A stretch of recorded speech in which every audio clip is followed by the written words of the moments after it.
Hi welcome back to my channel. ఈరోజు కథ నువ్వుంటే నా జతక ఆరో భాగాన్ని వినేద్దాం.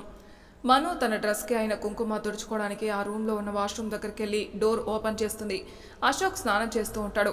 మను డోర్ ఓపెన్ చేసిన వెంటనే అశోక్ స్నానం చేసేది చూసి షాక్ అయి గట్టిగా అరుస్తుంది. అశోక్ కూడా మనుని చూసి గట్టిగా అరుస్తాడు. మను వెంటనే అక్కడి నుంచి బయటకు వచ్చి కంగారుగా తన రూమ్లోకి వెళ్ళిపోతుంది. శ్రీ పరిగెత్తడం వల్ల నీళ్ళలో తడవడం వల్ల కాలికి ఉన్న కట్టు ఊడిపోయి రక్తం వస్తూ ఉంటుంది. దాన్ని సరిచేసుకుని రెడీ అయి బయటకు వస్తుంది. బెడ్ మీద కూర్చుని ఉన్న మను కంగారుగా ఉండడం చూసి మను దగ్గరికి వెళ్ళి, ఏంటి మేడం అంతగా ఆలోచిస్తున్నారు అని అడుగుతుంది. మను కంగారుగా, అదేం లేదే, డ్రెస్కి కుంకుమ అయింది, ఎలా అని ఆలోచిస్తున్నా అంతే. సరేలే వెళ్ళి చేంజ్ చేసుకొనిరా అంటుంది శ్రీ. మను సరే అని వెళ్ళి చేంజ్ చేసుకుని వస్తుంది. ఇద్దరు కిందికి వెళ్తారు.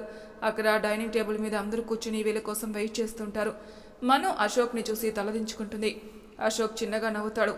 హాయ్ ఎవ్రీవన్, నేను వచ్చేసాను అంటుంది శ్రీ. రావమ్మా రా, వచ్చిందే లేటు, మళ్ళీ ఇంట్రడక్షన్ ఒకటి అంటుంది దీపు.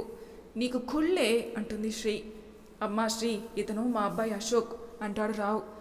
ఓ, తన గురించి ప్రతాప్ అంకుల్ చెప్పారు, ఎవరితో ఎక్కువ మాట్లాడంట కదా అని అశోక్ని చూస్తూ, నువ్వేం ఫీల్ కాకు బాస్, నీతో నేను మాట్లాడిస్తా అని నవ్వుతుంది శ్రీ. హాయ్ శ్రీ గారు అని హ్యాండ్ చూపుతాడు. శ్రీ షేక్ హ్యాండ్ ఇస్తూ, గారెలు బూరులు వద్దులే Ashok, just call me Shri అని అంటుంది. అశోక్ నవ్వుతూ ఓకే శ్రీ అంటాడు. అందరూ మాట్లాడుకుంటూ బ్రేక్ఫాస్ట్ కంప్లీట్ చేస్తారు. మీరు వెళ్ళండి, నేను ఇంట్లోనే ఉంటాను అంటాడు ప్రతాప్. సరేరా రాధా, వెళ్ళొస్తాం అంటాడు రావు. సరేనండి, జాగ్రత్త, నా మనసు ఎందుకో బాగాలేదు, త్వరగా వచ్చేయండి అంటుంది. ఏం కాదులే అమ్మా, మేం వెళ్తుంది కాలేజీకే కదా అంటాడు అశోక్. శ్రీ వెళ్ళి ప్రతాప్ గారి దగ్గర, రాధా గారి దగ్గర, రావు గారి దగ్గరికి వెళ్ళి ఆశీర్వాదం తీసుకుంటుంది. శ్రీని చూసి మిగిలిన ఇద్దరు ఫాలో అవుతారు. దీపు ప్రతాప్ గారి కాళ్ళకు మొక్కుతూ ఉంటే ఆయన వెనక్కి వెళ్ళిపోతారు. శ్రీ కవర్ చేయడానికి, రాధమ్మ మాకు ఏం కాదు, నువ్వు జాగ్రత్త అంటుంది. రాధమ్మ గారు నవ్వి, సరే క్షేమంగా వెళ్ళి గుడ్ న్యూస్తో రండి అని అంటుంది. అందరూ సరే అని కాలేజీకి వెళ్తారు. రుద్రాకు మెలకు రావడంతో లేస్తాడు. వంశీ పక్కన కూర్చుని ఉంటాడు. రే వంశీ, టైం ఎంతరా అంటాడు రుద్ర. 9:30 రాత్రి తాగింది దిగిందా మావా అంటాడు వంశీ. దిగింది, కానీ అదెవరో కనుక్కున్నావా? ఎలా రా కనుక్కునేది, పేరు తెలీదు, ఊరు తెలీదు, కనీసం అమ్మాయి ఎలా ఉంటుందో కూడా తెలీదు అంటాడు వంశీ. దాని పేరు ఏదో చెప్పిందిరా, ఏదో లక్ష్మి శ్రీ, గుర్తొచ్చింది మామ, శ్రీ మహాలక్ష్మిరా. వీళ్ళిలా మాట్లాడుతుండగా కార్తిక్ పరిగెత్తుకుంటూ వచ్చి గట్టిగా, రే ఆ అమ్మాయి ఎవరో తెలిసిపోయిందిరా, తన పేరు శ్రీ మహాలక్ష్మి అట, అదీ కాక ఈరోజు మన కాలేజీలోనే జాయిన్ అవుతుందంటరా అని చెప్తాడు. అది విని రుద్ర మొహం 1000 వాల్ట్ల బల్బు వెలుగుతున్నట్టు అయిపోతుంది. రుద్ర వంశీని చూసి, రే మామ, నువ్వు బైక్ తీస్తుండు, నేను రెడీ అయ్యి వచ్చేస్తా, దానికి రుద్ర అంటే ఏంటో ఈరోజు తెలియాలి అని అంటూ వాష్రూమ్కి వెళ్ళిపోతాడు. వంశీ కార్తిక్ని అనుమానంగా చూస్తూ దగ్గరకు వస్తాడు. రే ఆ అమ్మాయి గురించి నీకెలా తెలిసిందిరా అంటాడు వంశీ. కార్తిక్ కంగారుగా, రే మామ, రుద్ర బైక్ తీయమన్నాడు కదా, నేను వెళ్ళి తీస్తాను, నువ్వు వాడిని పిలుచుకురా అని ఫాస్ట్గా వెళ్ళిపోతాడు. వంశీ మనసులో, కన్ఫామ్గా ఏదో జరిగింది, అసలు ఆ అమ్మాయి ఎలా ఉంటుందో తెలీదు, వీడు ఎలా కనుక్కున్నాడో తెలుసుకోవాలి. రుద్ర రెడీ అయి వచ్చి, ఏంట్రా మామ ఆలోచిస్తున్నావు, వెళ్దాం పదా, దాని సంగతి చూస్తా అని కిందికొచ్చి బైక్ స్టార్ట్ చేసి కాలేజీకి బయలుదేరుతాడు. వెనకాలే వంశీ కార్తిక్ వస్తుంటారు. కార్ కాలేజ్ దగ్గర ఆగుతుంది. అందరూ దిగుతారు. అంకుల్, నేను ఇప్పుడే వస్తాను, మీరు వెళ్ళండి అంటుంది దీపు. శ్రీకి విషయం తెలుసు కాబట్టి అందరినీ సైలెంట్గా తీసుకుని వెళ్తుంది. అశోక్ త్వరగా వచ్చేయండి అని చెప్పి క్లాస్కి వెళ్ళిపోతాడు. రావు గారు, మను, శ్రీలు ఆఫీస్ రూమ్లోకి వెళ్తారు. ప్రిన్సిపల్ బ్లూటూత్ పెట్టుకుని ఫైల్ చూస్తూ ఉంటాడు. ప్రిన్సిపల్ వీళ్ళని చూసి చూస్తున్న ఫైల్ పక్కన పెట్టి కూర్చోండి అంటాడు. రావు గారు కూడా కూర్చుంటారు. శ్రీ, మనులు నిలబడి ఉంటారు. ప్రిన్సిపల్ ఒక ఫామ్ రావు గారికి ఇస్తాడు. రావు గారు అది చూసి, సార్ నాకు కావాల్సింది 2 సార్ అని అంటాడు. 2 ఎవరికి రావు గారు అంటాడు ప్రిన్సిపల్. వీళ్ళకి సార్ అని మనుని శ్రీని చూపిస్తాడు. ప్రిన్సిపల్ వాళ్ళని చూసి బాధగా రావుని చూసి, చూడండి రావు గారు, మీకు వినడానికి కష్టంగానే ఉంటుంది, కానీ తప్పదు, మేము సీట్ ఇచ్చేది కేవలం మనుకు మాత్రమే, అందుకే ఒక ఫామే ఇచ్చాం అని అంటాడు. ఆయన చెప్పింది విని ముగ్గురు షాక్ అవుతారు. శ్రీకి అయితే నోట మాట రాదు. అదేంటి సార్ అలా అంటారు, మీ కాలేజీలో వీళ్ళిద్దరికి సీట్ వచ్చింది, కానీ మీరు ఒక్కరికే అని ఎలా అంటారు అన్నాడు రావు. అవును, అది నిజమే, కానీ మేమిప్పుడు శ్రీకి మా కాలేజీలో సీట్ ఇవ్వం అంటాడు ప్రిన్సిపల్. ఎందుకు సార్, తనకేం తక్కువ, మంచి ర్యాంక్ తెచ్చుకుంది, బాగా చదువుతుంది, మెరిట్ స్టూడెంట్, ఇంకేం కావాలి సార్ మీకు అంటాడు రావు. సారీ రావు గారు, మీకు నేను ఏమీ చెప్పలేను, కానీ శ్రీకి మాత్రం సీట్ ఇవ్వం అంటాడు ప్రిన్సిపల్. అదే ఎందుకు ఇవ్వరు సార్, కనీసం రీజన్ అన్నా చెప్పాలి కదా. సర్లేండి సార్, మీరు చెప్పారు కదా, పోనీ అమౌంట్ కడతాం, ఫామ్ ఇవ్వండి. సారీ రావు గారు, మీకు ఆ ఛాన్స్ కూడా లేదు. శ్రీకి ఇక్కడే కాదు, ఏ కాలేజీకి వెళ్ళినా ఇదే ఆన్సర్ వస్తుంది. అంతా విన్న శ్రీకి కోపం వచ్చి ఇక ఉండలేక, అదే ఎందుకు సార్ అని టేబుల్ మీద 2 చేతులతో కొడుతుంది. నేను చెప్పలేను అంటాడు ప్రిన్సిపల్. నాకు చెప్పాలి సార్, చెప్పి తీరాలి. ఎందుకు నాకు సీట్ ఇవ్వనంటున్నారు? ఇది నా విషయం కాబట్టి నాకు తెలియాలి, చెప్పండి సార్. ఈ సార్ అనే రెస్పెక్ట్ నువ్వు నిన్న నైట్ అతనికి ఇచ్చుంటే నీకు ఇప్పుడు ఈ పరిస్థితి వచ్చేదే కాదు అనుకుంటా మిస్ శ్రీ. అది విని శ్రీకి మైండ్ బ్లాక్ అవుతుంది. రావు గారికి మనుకి అక్కడ జరుగుతుంది ఏమీ అర్థం కాక శ్రీని అలాగే చూస్తూ ఉండిపోతారు. దీపు వెళ్ళి ఫామ్ ఫిలప్ చేసి శ్రీ వాళ్ళ దగ్గరికి వస్తూ ఉంటుంది. దీపు కాలేజ్, శ్రీ కాలేజ్ పక్కపక్కనే కావడంతో నడుచుకుంటూ వెళ్తుంది. దీపు కాలేజీ లోపలికి వచ్చి ఆఫీస్ రూమ్ దగ్గరికి వెళ్తూ ఉండగా అక్కడే ఉన్న 8 మంది పోకిరి వెధవులు దీపుని కామెంట్ చేస్తారు. మొదటివాడు, రే పాప చూడండిరా ఎంత బాగుందో. రెండోవాడు, అవునరా పిలిచి చూడు వస్తుందేమో. ఓయ్ పాపా వస్తావా అన్నాడు మూడోవాడు. దీపుకి వాళ్ళ మాటలు విని ఒళ్ళు మండుతుంది. కోపంగా వాళ్ళ దగ్గరికి వెళ్ళి, రే ఏంట్రా ఆడపిల్ల కనిపిస్తే సొల్లు కార్చుకుంటూ చూసి నోటుకొచ్చింది వాగుతారా, సిగ్గులేదా మీకు అని అంటుంది. నాలుగోవాడు, ఏంటి ఎక్కువ మాట్లాడుతున్నావు అంటాడు. ఏంటా మీరు వాగుతుంది? మేమేం వాగాం, వస్తావా అని అడిగాడు. అంతే కదా అన్నాడు ఐదోవాడు. బుద్ధుందా మీకు? ఇదే మాట ఎవరైనా వెళ్ళి మీ అమ్మనో చెల్లినో అడిగితే మీరేం చేస్తారు, పంపిస్తారా అన్నది దీపు. ఏంటే ఊరుకుంటుంటే ఎక్కువ బాగుతున్నావు అని చెయ్యి ఎత్తిపోయాడు మొదటివాడు. ఇక్కడ శ్రీ షాక్ అయి అలాగే చూస్తూ తన మనసులో, అసలు ఈ విషయం ఈయనకి ఎలా తెలిసింది? నాకు సీటు ఎందుకు ఇవ్వనంటున్నారు? పైగా ఎక్కడ కూడా సీటు రాదంటున్నారే. ఒకవేళ అతను కానీ చెప్పలేదు కదా, అయితే నా మీద పగపట్టాడనమాట. అయినా అంత చిన్న విషయానికి నా లైఫ్తో ఎలా ఆడుకుంటాడు? అతనెవరో కూడా నాకు తెలియదు, నా గురించి కూడా అతనికి ఏమీ తెలియదే. మరి ఇదంతా ఎలా చేస్తాడు? చెప్తా వాడి పని అని అనుకుంటుంది. సార్ ఇదంతా ఎవరు చేస్తున్నారో ధైర్యం ఉంటే నా ముందుకొచ్చి నాతో మాట్లాడమనండి, అంతేకాని ఇలా పిరికి వాళ్ళలాగా వెనక నుండి మీతో ఇలా మాట్లాడించడం ఏంటి సార్ అంటుంది శ్రీ. ఆ అవసరం వాళ్ళకు లేదమ్మా, నీకు మా కాలేజీలో సీట్ ఇవ్వం, మీరు ఇక బయలుదేరండి అంటాడు ప్రిన్సిపల్. నేను వెళ్ళను, వాళ్ళు ఎవరో ఇక్కడికే రమ్మనండి, వాళ్ళు నేను తేల్చుకుంటా, వాళ్ళు వచ్చే వరకు నేను ఇక్కడే ఉంటాను అన్నది శ్రీ. నువ్వు ఇలాగే ఇక్కడే ఉండి న్యూసెన్స్ చేస్తే పోలీసుని పిలవాల్సి ఉంటుంది, ఆ తర్వాత నీ ఇష్టం అంటాడు ప్రిన్సిపల్. ఏంటి బెదిరిస్తున్నారా? పిలవండి, ఎవరిని పిలుస్తారు, అందరినీ పిలవండి, నేను చెప్తా మీ భాగోతం. ఒకరి దగ్గర డబ్బు తీసుకొని ఇంకొకరికి అన్యాయం చేసే మీలాంటి వాళ్ళ గురించి నేను చెప్తాను, పిలిపించండి. శ్రీ మహాలక్ష్మి ఎవరికి భయపడదు, వాళ్ళు వచ్చే వరకు నేను ఇక్కడే ఉంటా, మీకు చేతనైంది చేసుకోండి అని ప్రిన్సిపల్ ఎదురుగా ఉన్న చైర్లో కూర్చుంటుంది. ప్రిన్సిపల్ శ్రీ ధైర్యానికి విస్తుపోతూ రావు గారి వైపు చూసి, చూడండి రావు గారు, నేను మీ మంచిగా చెప్తున్నాను, దయచేసి మీ అమ్మాయిని ఇక్కడి నుంచి తీసుకెళ్ళండి, లేకపోతే పరిణామం వేరే విధంగా ఉంటుంది అని అంటాడు. రావు గారు ఇంకేం మాట్లాడకుండా శ్రీ దగ్గరికి వెళ్ళి, వెళ్దాం రా శ్రీ అని పిలుస్తారు. ఏంటి అంకుల్ మీరు కూడా ఇలాంటి వారికి భయపడతారా? ఇలాంటి వారికి బుద్ధి చెప్పకుండా నేను రాను, కావాలంటే మీరు వెళ్ళండి, నా లైఫ్ని వాడు ఎవడో ఎలా డిసైడ్ చేస్తాడు, వాడినే రానివ్వండి, తాడో పేడో తేల్చుకుంటా అని ఇంకా ఏదో అనబోతే రావు గారు శ్రీని బలవంతంగా బయటికి తీసుకెళ్ళిపోతారు. వెనకే మను కూడా వెళ్తుంది.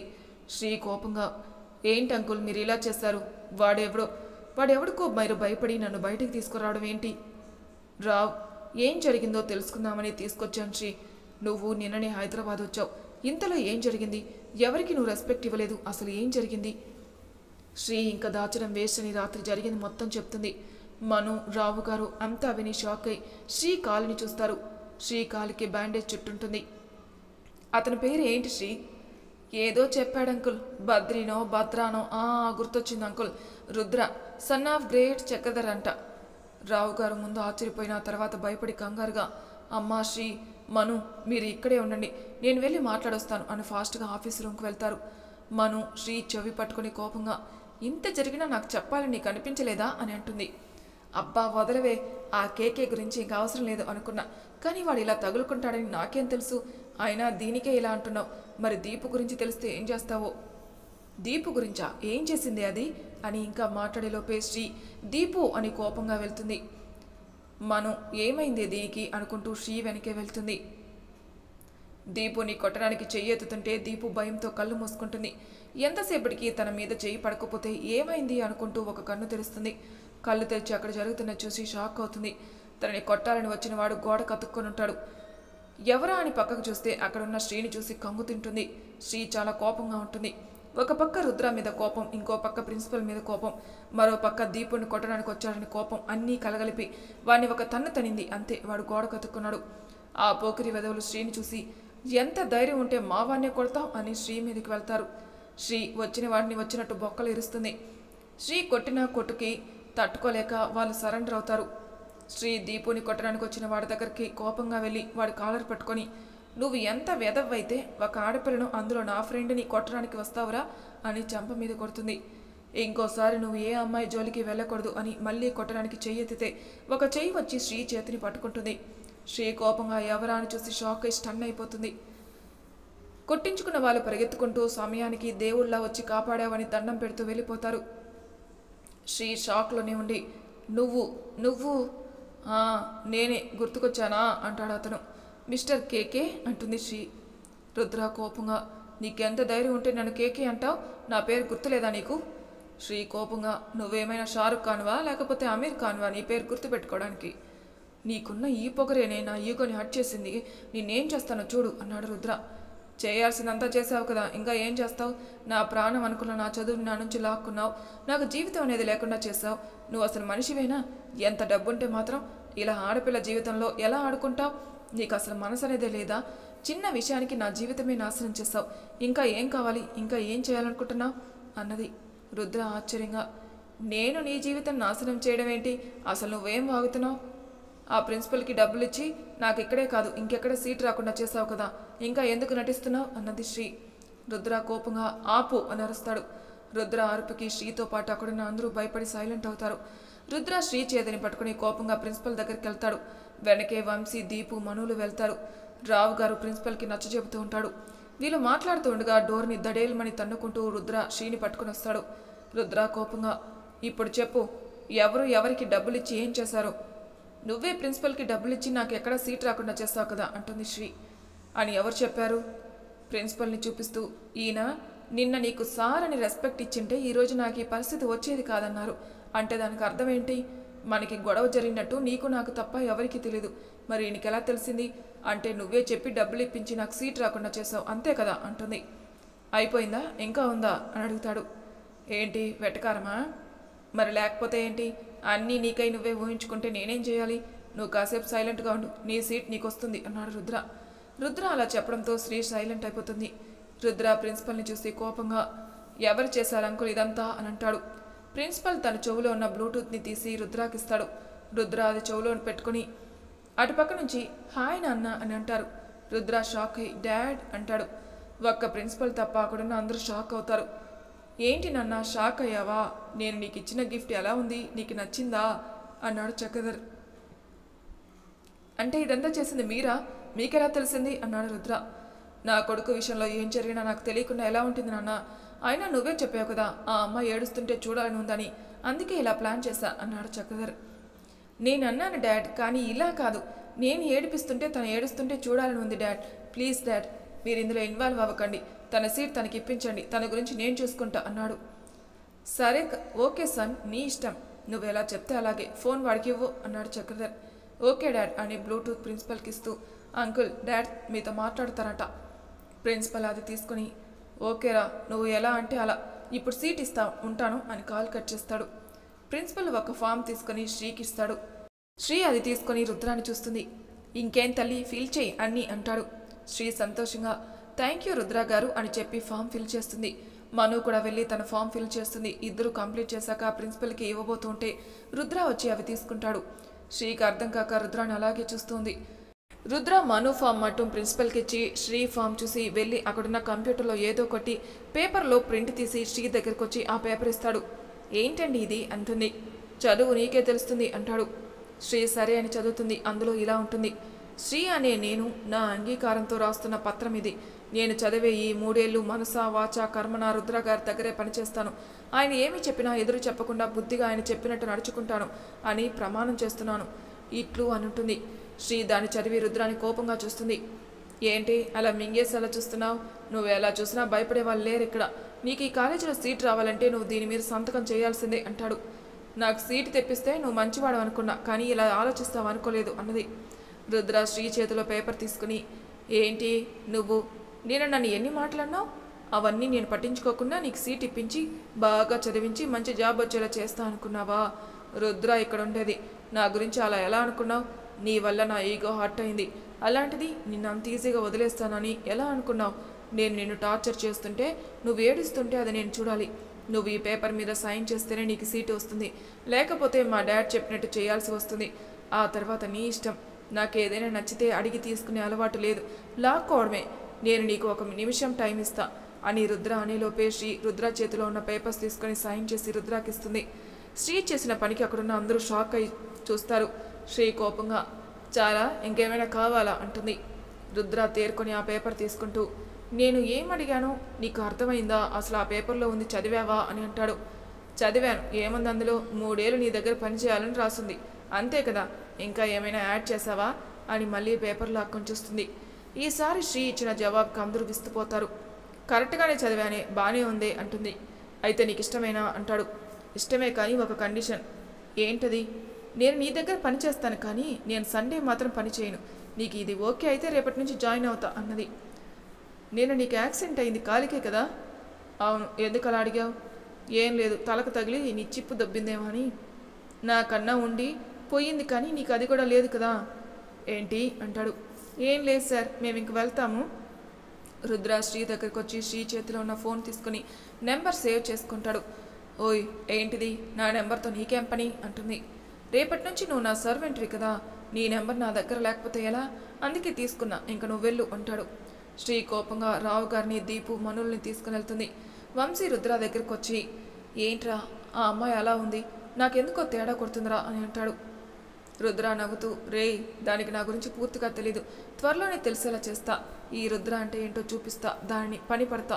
రేపటి నుంచి దానికి ప్రత్యక్ష నరకం అంటే ఏంటో చూపిస్తా. దాని పొగరు అణచకపోతే నేను రుద్రనే కాదు. సరే మామ, గుడ్ లక్ అని మనసులో, నాకెందుకో ఆ అమ్మాయి నీ పొగరు అణుస్తుందేమో అనిపిస్తుందిరా అనుకుంటాడు వంశీ. రుద్ర ప్రిన్సిపల్ వైపు చూసి, అంకుల్, శ్రీ కాలేజీకి రాకపోయినా తనకి అటెండెన్స్లో ప్రెజెంట్ వేయండి. సరే బాబు అంటాడు ప్రిన్సిపల్. ఓకే అంకుల్, మేము వెళ్ళొస్తాం అని రుద్ర అక్కడి నుంచి వెళ్ళిపోతారు. శ్రీ వాళ్ళు కారులో వెళ్తూ ఉంటారు. శ్రీ హెడ్ ఫోన్స్లో పాటలు పెట్టుకుని వింటూ హమ్ చేస్తూ ఉంటుంది. శ్రీ బిహేవియర్ చూసి రావు గారు, దీపు, మనులు జుట్టు పీక్కుంటారు. మను ఇంకా అలాగే ఉండలేక శ్రీని పిలుస్తుంది. శ్రీ హెడ్ ఫోన్స్ తీసి, ఏంటే అంటుంది. ఇంత జరిగినా నీకు చీమ కుట్టినట్టు కూడా లేదా అని అడుగుతుంది. అంత ప్రశాంతంగా ఎలా ఉన్నావే అంటుంది దీపు. ముందు వెనుక ఆలోచించకుండా అలా ఎలా సైన్ చేసావమ్మా అన్నాడు రావు. మీ క్వశ్చన్స్ బ్యాంక్స్ క్లోజ్ చేస్తే నేను మాట్లాడతా. శ్రీ అలా అనడంతో ముగ్గురు సైలెంట్ అవుతారు. ఏం చేయమంటారు? ఇలా కాకుండా నన్ను ఇంకా ఏం చేయమంటారు? ముందు వాడికి బలం ఏ రేంజ్లో ఉందో తెలుసుకున్నా. మనకి అంత బలం లేదు. పొరపాటున వాడికి ఎదురు తిరుగుంటే నాకు సీట్ ఇక్కడే కాదు, ఎక్కడ కూడా రాకుండా చేసేవాడు. పోనీ ఎవరికైనా చెబుదామంటే ఎవరు మన మాట వినరు. అరే, అంత పెద్ద కాలేజ్ ప్రిన్సిపలే వాడిని ఏమీ అనలేక సరే బాబు, అలాగే బాబు అంటుంటే వాడి రేంజ్ ఏంటో ఆలోచించండి. అందుకే అప్పుడే అనుకున్నా, వాడిని శక్తితో కాదు యుక్తితో కొట్టాలి అని. అమ్మమ్మ ఎప్పుడు చెప్తూ ఉంటుంది, మన శత్రువు బలంగా ఉన్నప్పుడు వాడిని బలంతో కాదు తెలివితో కొట్టాలి అని. నేను ఇప్పుడు అదే చేస్తున్నాను. అందుకే వాడు అడిగిన వెంటనే సైన్ చేశా. వాడికి నేను బుద్ధి చెప్పాలంటే వాడి దగ్గర ఉండాలి కదా. కానీ వాడు చాలా డేంజర్ తల్లి అంటాడు రావు. మీరు భయపడకండి అంకుల్, నేను చూసుకుంటా. వాడిని పొగరు ఎలా అణచాలో అణచేలా చేయకపోతే నేను శ్రీ మహాలక్ష్మినే కాదు అంటుంది. జాగ్రత్త శ్రీ అంటుంది మను. మీరేం టెన్షన్ పడకండి, నేను చూసుకుంటా. అంకుల్, ఈ విషయం ఇంట్లో ఎవరికి చెప్పకండి అంటుంది. సరే తల్లి అంటాడు రావు. అమ్మయ్య అనుకుంటూ శ్రీ మళ్ళీ హెడ్ ఫోన్స్ పెట్టుకుంటుంది. మరి తర్వాయి భాగంలో ఏం జరుగుతుంది నెక్స్ట్ ఎపిసోడ్లో తెలుసుకుందాం. అంతవరకు నా ఛానల్ సబ్స్క్రైబ్ చేయని వాళ్ళు ప్లీజ్ సబ్స్క్రైబ్ చేసుకోండి. లైక్ చేసి షేర్ చేయండి. మీ అభిప్రాయాలు నాకు కామెంట్ రూమ్లో తెలియజేయండి. Thank you for listening.